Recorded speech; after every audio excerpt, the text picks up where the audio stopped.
Hello, everyone. Let's see.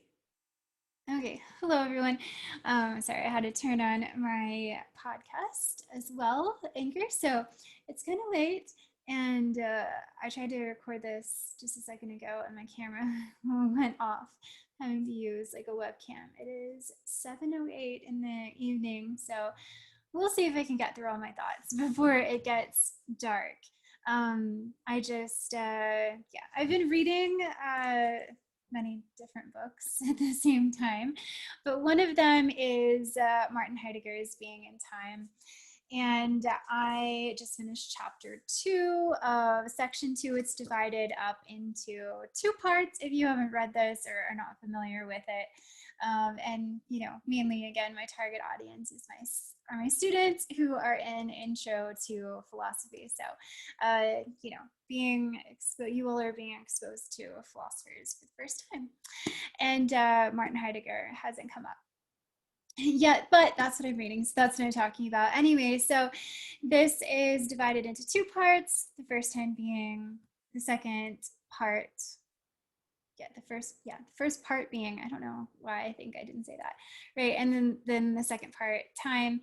And so I'm in the second part, and he's really talking about so what Heidegger's trying to do is define what a human being is at the human being's sort of essence. And so he calls this sort of an ontological investigation. So that is being contrasted with our facticity, with what we do kind of in the sort of the physical realm, just the facts of our being.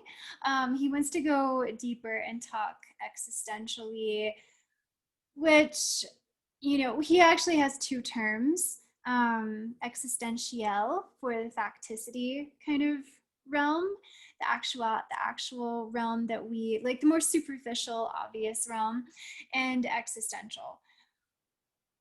I mean, what he means by that is just kind of the underlying, more abstract kind of understanding. So that's kind of where he wants to exist, so that we then can apply it. We have to kind of get away from talking at the surface about who we are, because we are limited in so many ways. We're limited by language, we're limited by cultural understandings and what we've internalized, our historical moment, our actual sort of situatedness is so influenced by the bombardment of what is around us. And he has sort of a word for that as well. He calls it the they, sort of the herd or mass mentality. Um, so so we have to kind of distance ourselves from what is obvious and at surface, and go kind of through this, what he calls as existential, ontological, towards the essence. So he is kind of talking in this book in a kind of a roundabout way, and he's making up his own terms, which we call neologisms. I don't know if I'm pronouncing that right, but which basically, for the English translation of the German, because German is really great in a sense that compound words are created just by kind of stringing various other like root words together. But in English, we would use hyphens, right? If we really wanted to kind of create a single term from a combination of words. So an example of this would be being in the world. So being in the world is one concept, and each of the individual words are connected by dashes. And then in the German, it would just look like one word probably. So I don't have a reading knowledge of German or anything, so I can't really be too much of help in that area. So what I want to talk about today, so chapter 2, it's titled The Attestation of Dasein. And so Dasein is the word, and so it's not translated. it is in the German and it stays in the German, even in the English translation. So Dasein is Heidegger's word for the ontological, existential essence of what a human being is, or what what kind of being a human being is. So Dasein translates to being there, which kind of gives an idea of situationalness, that we are always, so his basic idea for us, the problem that he's seeing, the critique that he is making, before I get into this chapter, and if you are majoring in watching this and you're majoring in philosophy, this will be kind of old news for you. But he critiques the superficiality of the world. He describes the superficiality of the world. He doesn't really critique it, in a sense. I mean, he does and he doesn't.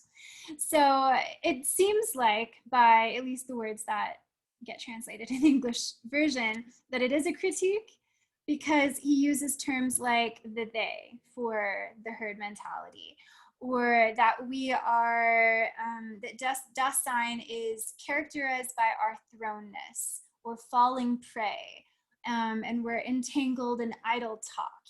That kind of rhetoric sounds like there's a layer of judgment within it, but then he often reminds us in this text that that is just the essence. Like, for instance, in this chapter, which is about the conscience and trying to understand the conscience ontologically and existentially, he talks about the concept of guilt and how we are constantly guilty. I was about to start off into a tangent, holding myself back. But he doesn't judge us for it. He says that conscience, okay, so I will go ahead and get into it. Okay, so he wants to talk about conscience because it's just a part of his path to getting us to be, oh, this is what I didn't say, an authentic being. What he wants is for us to be authentic, but we can never separate ourselves from the world. Okay, so that's basically, I don't know if I explained that completely well, but I mean, every philosopher sees sort of a problem or an issue that they want to solve, right? And so for Heidegger, it's how do we be an authentic being while still in the world? We can't necessarily, even if we do set ourselves apart from the world and go up on a mountain and become an ascetic and never see people again, we are still embedded in the world, right? Because we still have, our childhood to think back on. We have our memories. We were indoctrinated, in a sense, like he doesn't use that term, but embedded in the world already. And also, I think for Heidegger, he would say that this is just within us. I mean, we can't survive. We are not born and we can't survive on our own, right? So we need to be embedded into a culture, into some sort of kind of familial guardian structure, and deal with, certain inevitables, right? Food and just different, our house and sustenance, right? To live physically. So he wants us to be as authentic as we can, in our thrownness and in our entanglement with others, and always, being influenced by our world, so it's not necessarily something that he would judge. He just wants to help us be authentic. Okay, so chapter 2 is about the conscience. Part of it is, well, I guess the first part. Yeah, it is. All right, so when we think of the conscience, and I will try to actually quote from the text. I have a lot that's highlighted. but I'm just going to talk about my ideas. And again, these are just my cold thoughts, right? I just read this. Um, so when we think of a conscience, or our conscience, right? The voice inside our head, we usually connect it with, um, morality and kind of a directive or cautionary voice that either we feel guilty because we did something that we feel that we shouldn't have done, that we think is immoral or bad, or just we fell short of our ideal representation of ourselves. Or we can say that we have a good conscience because we have an absence of guilt. And so Heidegger wants to create a version or an understanding of conscience that departs from that. He takes the idea of guilt, but he says that when we are called by our consciences, it's not telling us something specific. It's kind of going beyond even good and evil, or good and bad. It is mostly a sort of a pulling away from. Okay, no, I won't go there yet. So it doesn't have to do with a particular sequence of events or past events, because we are called by a conscience when we can hear it, when we can listen to it. We are called forth to our authentic selves. So the conscience doesn't tell us what to do or how to be exactly, but it just calls us to be sort of more authentic.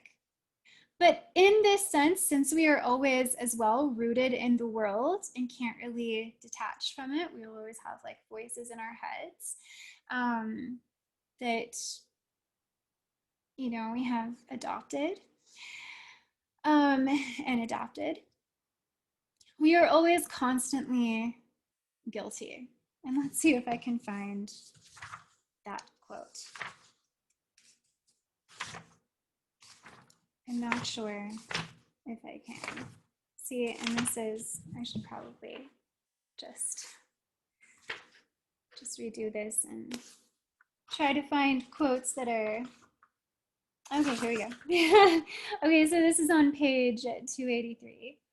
He says, the call introduces the fact of constantly being guilty and thus brings the self back from the loud, idle chatter of the they's common sense. So I think so the question is, why are we constantly guilty? What are we constantly guilty of?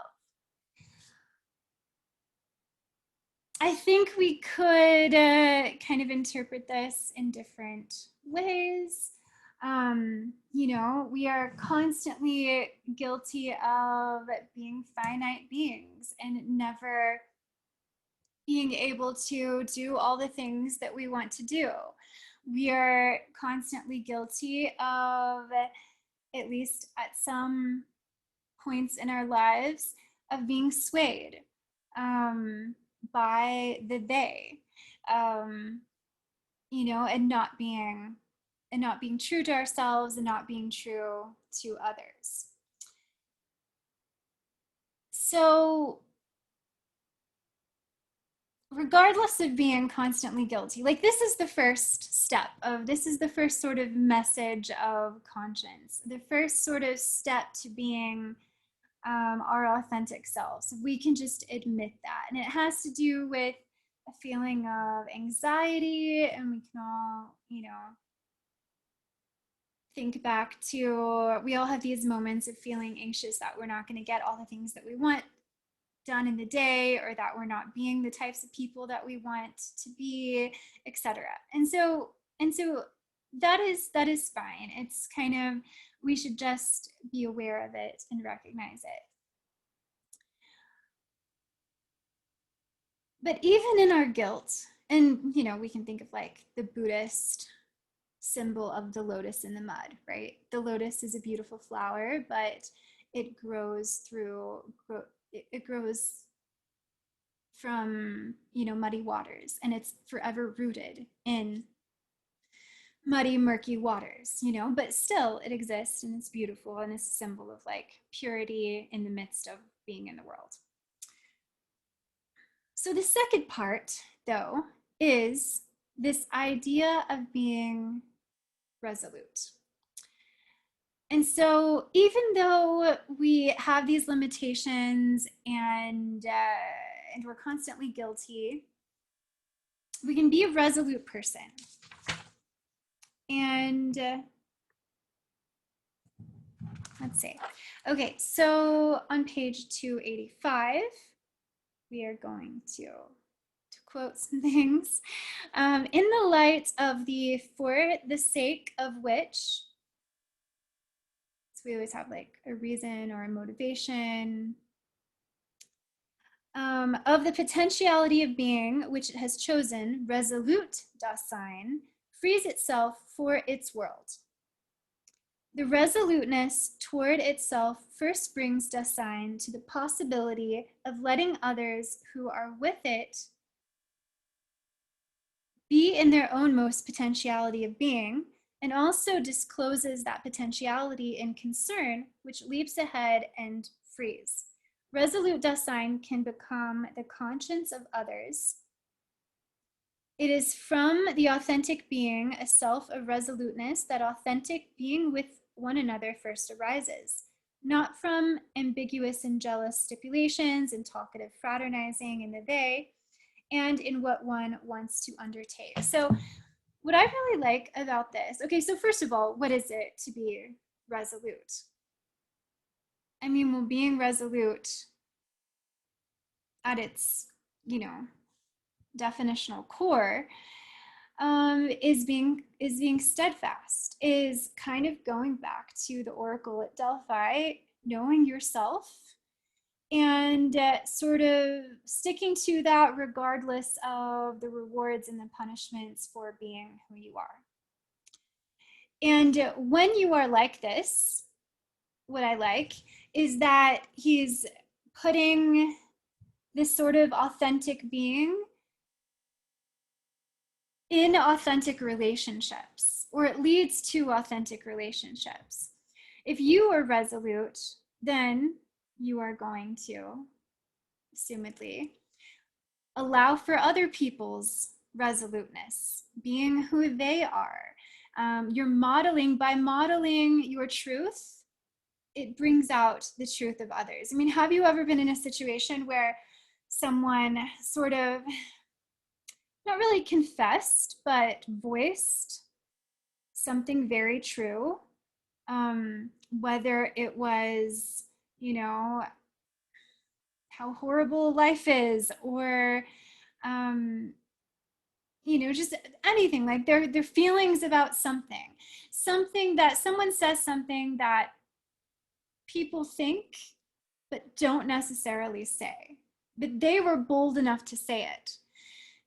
If you've ever been in that kind of situation, and I definitely have, you feel this fountain of relief over you.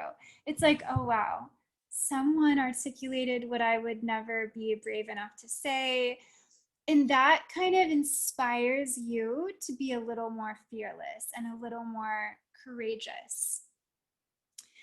And so the conscience, when we can, and so this conscience is kind of like an encounter with enlightenment, because how do we become the type of people who can be resolute and really honest?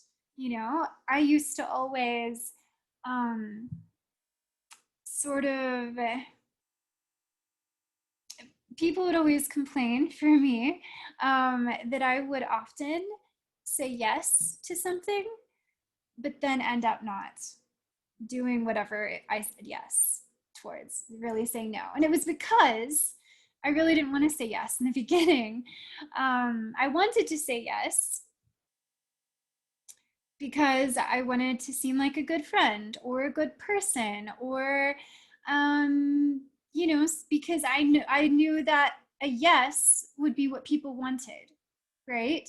But then my real intentions and feelings and desires just got to me, and so I ended up saying no, right? So it would be better. I avoided the no because I didn't want to feel guilty. I didn't want to have a bad conscience. But I think Heidegger is kind of responding to that, because Heidegger would say, well, I'm not being authentic, and it's okay if I'm guilty and feel guilty by saying no, because I'm always guilty. It doesn't matter, there's always going to be pros and cons to every decision. We can't do everything we want. We can't be everything we want. So I think by embracing the guilt, and that's why guilt is the first step to being an authentic person, to being a resolute person, is because we have to be okay with our failings and our mistakes and our embeddedness. So he would say it's more authentic just to be, the bad person or the bad friend or, whatever, by saying no. Maybe people wouldn't see me, the way I want people to see me, right? Maybe they wouldn't see me in a positive way. But I would be resolute in the sense of I'm only going to say yes to things that I really want to say yes to, the things that bring me joy. I'm only going to hang out with the people that bring me joy, that fill me with a sense of, love and whatever. Like that might be sort of a hedonistic way to live or a selfish way to live, because maybe all relationships require you to be obligated to do certain things you don't want to do.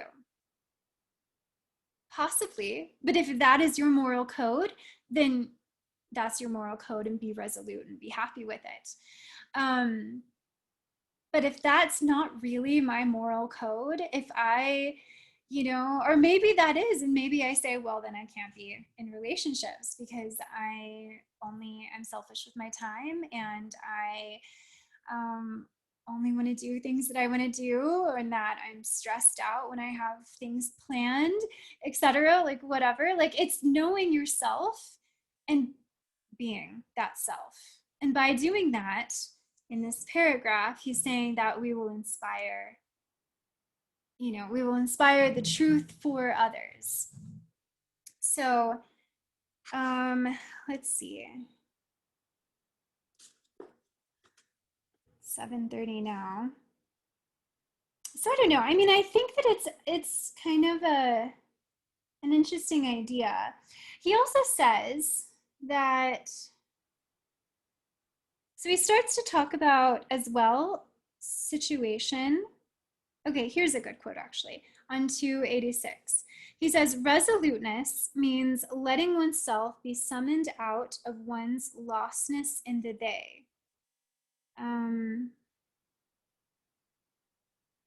Then he says, even resolutions are dependent upon the they and its world. I mean, we're always contextualizing and deciding even our resolutions in the context of,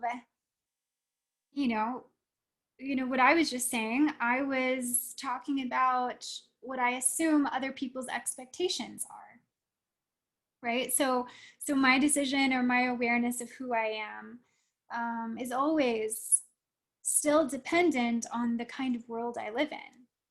And so he acknowledges that, the complexity of it. Okay, so he does talk about situation. So first, I know I didn't really give great quotes about guilt, and that is the section that I read yesterday and really liked it. I don't know what more I can say though about, because his final conclusion, his thesis is we're constantly guilty.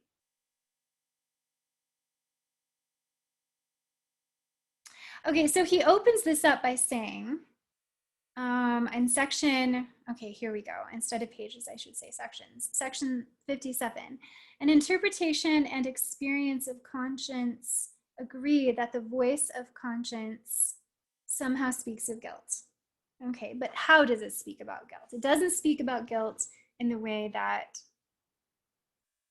we usually speak about guilt. In a way, it does, but in a more, makes it more general, more universal, and more abstract. So not just about particular situations. Let's see.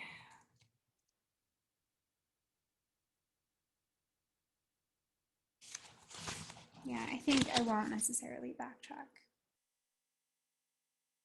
Okay, so I don't want to run out of natural light. Okay, so he talks about situation as well. So this is kind of an extra little element of it. He says situation. So this is on page 287. It is, and I realize this particular lecture is kind of scattered. I just feel like it's because I'm running out of time, but I still want to do it. I don't know. It's a very long section. Hold on, I'll get it. It's the last section. It's the last section of chapter 2. Section 60.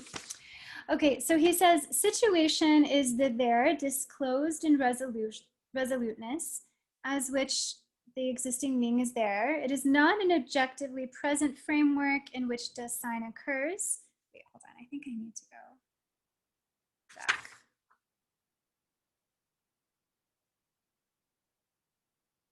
To where he first talks about this. Okay. All right, so he says the existential definiteness of possible resolute Dasein includes the constitutive moments of the existential phenomenon, which we have hitherto passed over, that we call situation. Okay, so that's the first part. In the term situation, to be in the position of, there is an overtone of a spatial significance. We shall not attempt to eliminate it from the existential concept, for such an overtone is also implied in the there of Dasein. Dasein being the being that is there. Being in the world has a spatiality of its own that is characterized by the phenomenon of de-distancing and directionality. Dasein makes room in factically existing. So everything that he's saying applies to the facticity of our lives.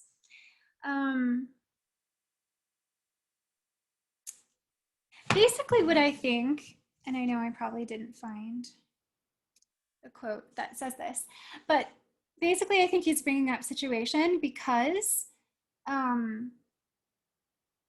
being resolute, realizing that we're always guilty, and not letting necessarily guilt direct our decisions, but also letting guilt direct our decisions, but in an authentic way.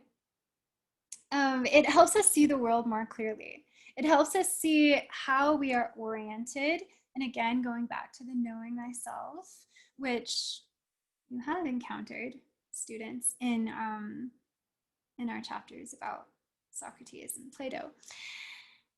Or maybe not. Maybe that's in the introduction that I didn't assign.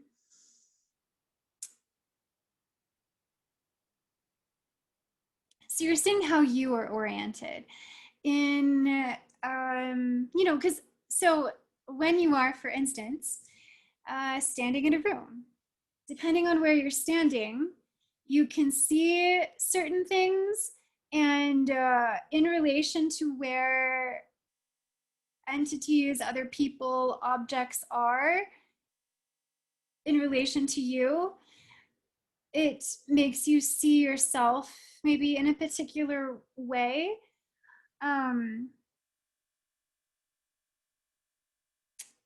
If you pay attention.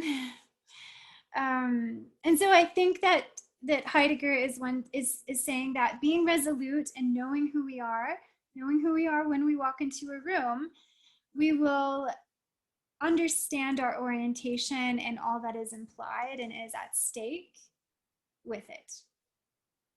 For instance, when you are sitting in a classroom as a student, you see your professor's desk, you see the whiteboard, you see one person standing there, that is your professor. But your professor, when I'm standing in front of the classroom, I'm seeing 20 students. I'm seeing those students who are looking at me, those students who are writing notes, those students who are, doing whatever they're doing. And so that gives me a particular experience. But with that awareness of orientation, but I think that a lot of times people don't think about it. But what is there to say about it? What is the more that I think Heidegger is saying that we can understand that makes situation come alive? And actually he says that we don't have a situation if we are not this authentic being and resolute. That's probably what I need to find. Okay, here, this was the quote that I was going to read. It is not an objectively present framework in which Dasein occurs or into which it could even bring itself, far removed from any objectively present mixture of the circumstances and accidents encountered. Situation is only through and in resoluteness. So I think that we can understand this a little bit better if we think about the idea and the concept of being present, and also maybe Sartre's bad faith. At least that's how I'm kind of reading resoluteness. Anyone watching, if you are a Heidegger scholar or understand this in a different way, let us know. So when we are present, or when we are, going back to the classroom, going back to being the professor or being the student, and what we see and what emotions and moods we can be in as a result of that sort of, factic, ontic is another, I guess, word that he uses for the sort of the surface, the obvious, the explicit, external, maybe, sort of elements of a situation.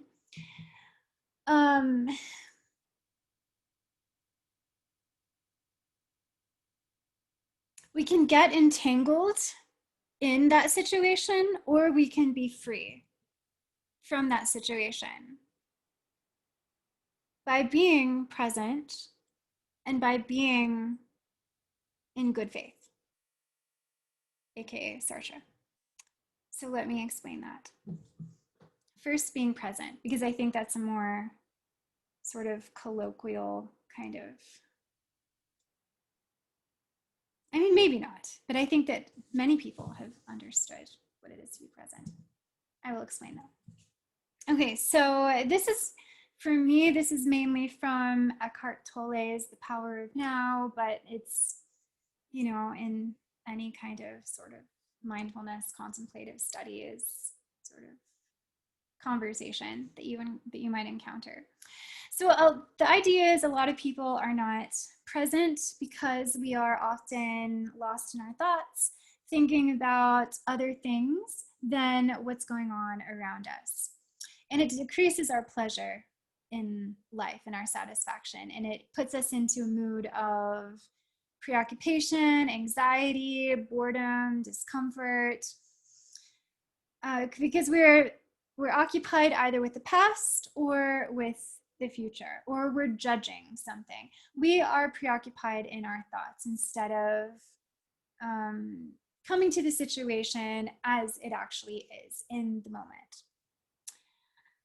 So for instance, if you are in class and you are preoccupied in your thoughts, you're not being present, But you are, for instance, thinking about how you don't like the class or what conversation you had that was kind of contentious with your roommate earlier before you came to class. Or you're thinking about the future, what you want to have for lunch, or what you will decide to do after class. Or you're thinking about being kind of self-conscious and thinking about how you're not participating and you want to participate and you want to say something and you're getting stressed out because you're not saying something, or you're getting stressed out because you don't understand it or you're not interested in it. So all of these sort of thoughts entangle us in our discomfort and unhappiness. And Heidegger would say we're not being authentic, but let's just go with we're not being present for now. Being present would be returning to our bodies, breathing, focusing our attention on what's going on. So really listening to the professor, trying to find something interesting in it, at least being curious. Being present has to do with being curious, being aware, paying attention, feeling how your body feels in the chair, trying not to judge, to pass judgment, because again, that's being preoccupied in your thoughts. So in a way, being present creates a situation and helps you see what's actually going on around you, which is why I think Heidegger is saying that in our authentic selves, in our resolute selves, where we, and I'm going to just interpret that as we're knowing ourselves, we're knowing who we are, we're steadfast in that. We've thought about it, we've reflected it.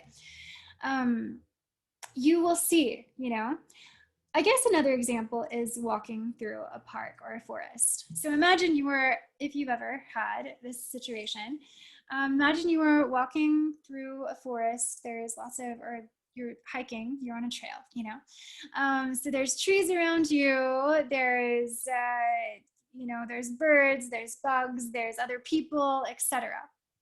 Imagine that you've been walking on this trail for 45 minutes and suddenly, after 45 minutes, you realize you haven't seen anything. You haven't enjoyed the walk. You haven't really paid attention to what plants are around you or what people are around you because you've been kind of daydreaming the whole time, right? So you haven't been present. There was no situation that you were in because you were existing in your head and you were not paying attention. You were not seeing the world. So that's one way to look at it, and what I think Heidegger is saying with situation. Sorry, I'm looking at the time. Like 15 minutes until it gets really dark. At least my camera stayed on. Okay, so Sartre, bad faith. So Jean-Paul Sartre is a French existentialist, and he is also sort of talking about freedom and in his being in nothingness, being in time, being in nothingness. And Heidegger, in a sense, is also I don't know, is he an existentialist? I read him as an existentialist or having ties with existentialism. Let's just say that. And I think most people do, actually. I just can't remember if we call Heidegger an existentialist or if he thinks he is, or if that term exists for him. I think so. And he talks about existence a lot. Okay, anyway, that's not important. So what more should I say about Jean-Paul Sartre? I mean, existentialism in essence is sort of a philosophical orientation of seeing that there's not really any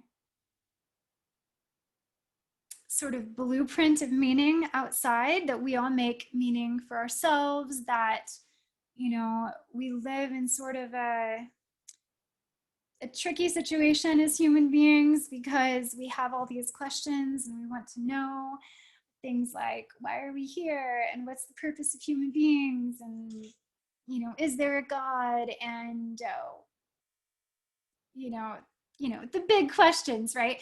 But there are no answers, really. No sort of certain, answers coming from the sky. The universe isn't telling us exactly what is and what isn't. We kind of decide for ourselves, right? And that's where faith comes in. And imagination and just decisions, etc. So in a nutshell. But Sartre's idea of bad faith has to do with not being present, with performing, and with this kind of ambiguous sort of predicament where we are, but we aren't. So he gives an example of a waiter. So he says that the waiter, has to go to customers and smile and be professional and ask what they want to eat and bring them their food. And, there's all these elements of tips and how the customers are, their personalities, etc. So if the waiter gets lost in this and thinks that I am a waiter, this is all I am. So if I am a bad waiter one day, I'm a failure as a person. It's getting too caught up in the role. So Sartre says this is bad faith because we have two, I guess, let's just, I don't know, should I say this or not? I guess one way I could articulate it, I think, is that we're having too much faith. I might be taking this term too literally, in our role, in our performance. But that's not all we are. We're playing the performance, we're playing a role, and we always have to have one foot in reality. And all of this is to help us, in a sense, well, Heidegger is saying be more authentic, but I think he does talk about happiness at some point. I have no idea where. I can't find that right now. Maybe I will, and do a different lecture on it. But it has to do with our happiness. I mean, certainly when we talk about being present or not being present, it has to do with our happiness. We can often take ourselves out of our bad moods when we ask ourselves, right now, right here, is there a problem? What's going on? Okay, so another example of bad faith that would lead us into unhappiness and our inauthentic selves. So let's say a professor, since that's what I am. So I have experience. So I mentioned that in terms of orientation and situation, I'm at the front of the classroom. So I'm seeing those students who are looking at me, which I interpret as paying attention, whether they are or not, the students that are on their phones, the students that are talking to each other, etc. So I could get too caught up in the moment of being a teacher and being a good teacher, whatever I think that is. Maybe if I define being a good teacher as someone who is captivating their audience, which, might be, valid in a sense. But if I'm not captivating my audience and I get too wrapped up in what I see as little failures in the moment, and I put so much stock into being a teacher instead of being who I am, which is in distancing myself a little bit and thinking of, what is important in the present moment. The first sort of mood and scenario and not being present is I might be upset and I might just want to give up and run out of the classroom and cry because it's just not working. But being present and being in good faith, a la Sartre, would be taking a breath and recollecting myself and really looking at what's going on. So can I be super upset at maybe the few students that I interpret as not paying attention?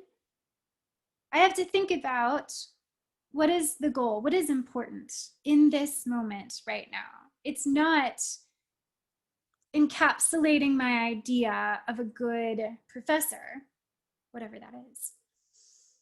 It is that I have something to say that's important. These students are here partly because they have to be, partly because they want to be, and I have some knowledge and wisdom to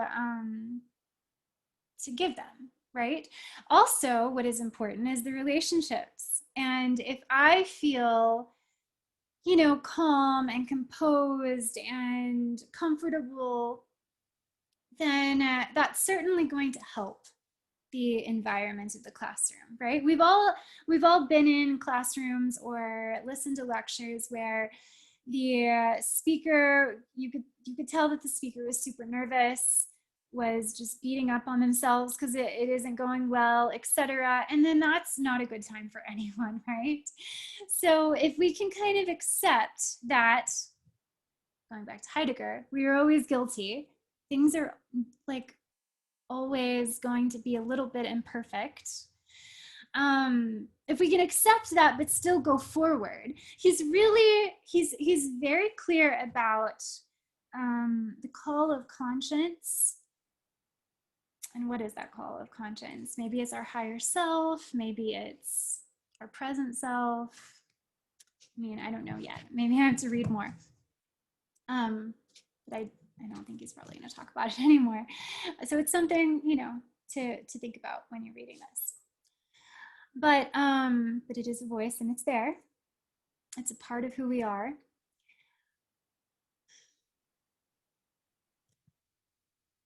And this is where I lose my track of thought.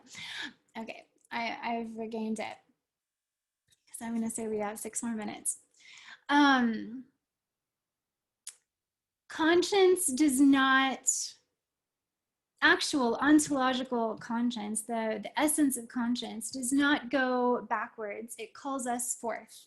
It calls us forward to our potential. It calls us forward to our authenticity.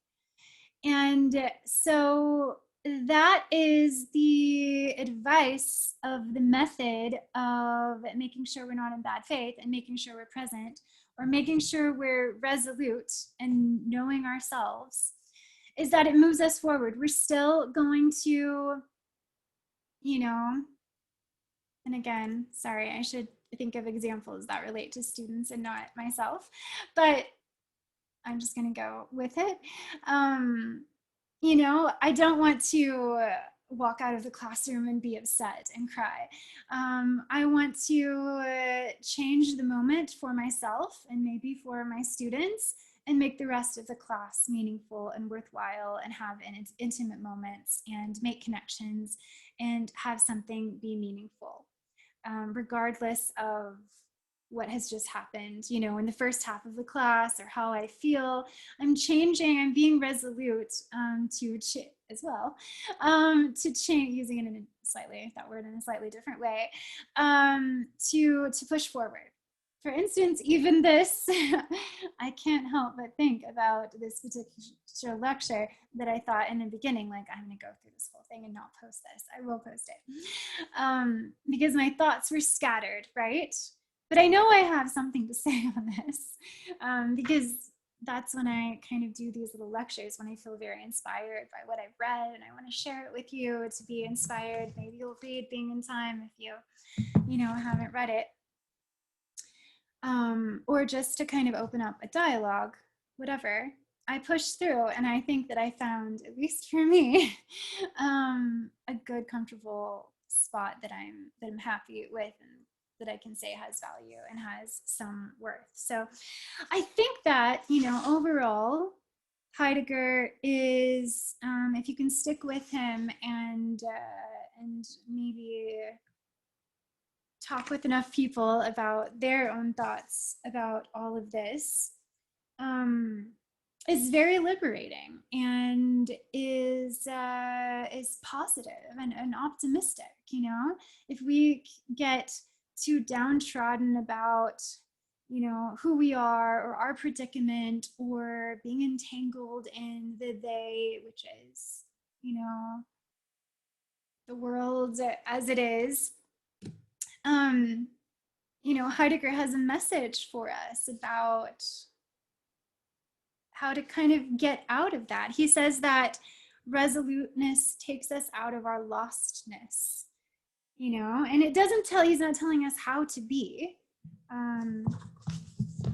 Let's see if I can end with a quote about that. Okay, so he says on page 285, in accordance with its ontological essence, resoluteness always belongs to a particular factical design. The essence of this being is its existence. Resoluteness exists only as a resolution that projects itself understandingly. But upon what does Dasein revolve itself in resoluteness? To what should it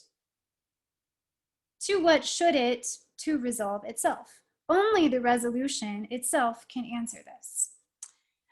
It would be a complete misunderstanding of the phenomenon of resoluteness if one were to believe that it is simply a matter of incorporating and seizing possibilities that have been presented and suggested. So basically, it's not a what, but a how. Your conscience doesn't tell you exactly what to do. You know, if back with the professor in the classroom,